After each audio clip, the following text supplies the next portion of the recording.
File photo. Children play soccer at the Olympic Park, which was used for the Rio 2016 Olympic Games, in Rio de Janeiro, Brazil, February 5, 2017. Reuters. Pilar Olivares File photo. August 2, 2017 by Steve Keating. Reuters. An agreement to award the 2024 and 2028 Summer Games simultaneously to Paris and Los Angeles may have provided the Olympics with some stability, but the unprecedented move will not solve all the problems of a flawed bidding process, say experts. The two cities will not be officially confirmed as hosts until the International Olympic Committee votes at its Congress in Lima, Peru on September 13. That announcement is sure to be greeted by fireworks and celebrations in both the City of Light and the City of Angels, followed by a sobering hangover as the grinding work of staging a Games begins. Paris 2024 and Los Angeles 2028 will shoulder the responsibility of reviving the sporting extravaganza and shepherding the movement into a new era. Massive price tags like the $51 billion spent by Russia on the 2014 Sochi Winter Games and images of decaying white elephant venues from Rio 2016 have left cities and governments questioning the value of hosting an Olympics.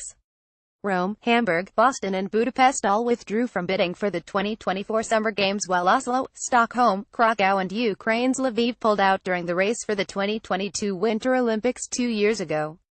The insecurities of what bidding has become means the International Olympic Committee have got to move away from a format which does cause them problems, be it Rio, be it Sochi. Sports marketing guru Patrick Nally told Reuters. The Olympics has got to move on and LA has solved their problems, but there are not many LAs in the world. They can't rely on another LA coming along in another 8 years, so time to change. Paris and Los Angeles tick many boxes in terms of infrastructure and economic stability, but Nally questioned whether the double award was a blueprint for the future. He described Los Angeles as a safety net that will give the IOC breathing space and an opportunity to rethink and change its bidding process. While Los Angeles, with a bid built around existing venues, is better equipped than most cities to wait out a decade-long run-up to 2028, it still comes with considerable risk. The LA bid is privately funded and therefore better able to deal with shifting political sands, but it will remain vulnerable to the fluctuations of the global economy. Mayor Eric Garcetti, a driving force behind bringing the Games back to the West Coast city for a third time, will be long out of office when the flame is lit, and the city's strong economy today could be replaced by deficits and high unemployment in 2028. A catastrophic earthquake is always a possibility too, if any of the many fault lines zigzagging through the sprawling city decide to relieve some tension in the coming years. Cautionary tale. Last year's Rio Olympics provides a cautionary tale of just how quickly the excitement of staging an Olympics can turn to despair.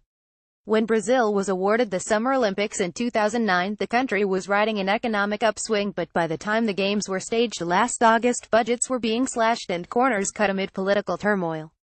The uncertainties looking out for more than a decade are unlimited, Zavieroslavsky, a Los Angeles City Council member during the 1984 Games, told Reuters in a phone interview. Los Angeles is assuming greater financial risk than they would be assuming had they got the 2024 Games. There could be a recession, or two, between now and 2028.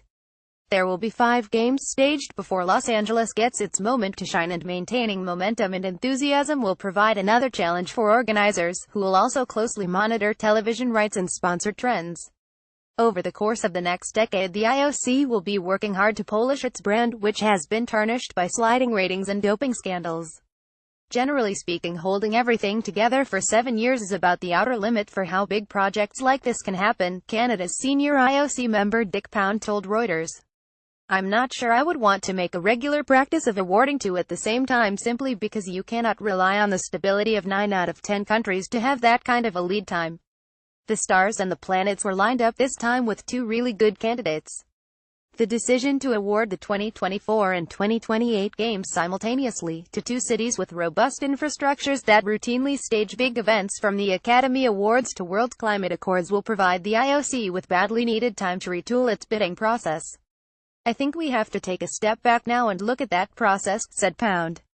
What should we do to make sure we get the right candidates? Should we be sitting quietly in Lausanne waiting to see what comes in over the transom, or should we think about what we think would be best for the Olympic movement and go out and do some recruiting rather than waiting to see who shows up?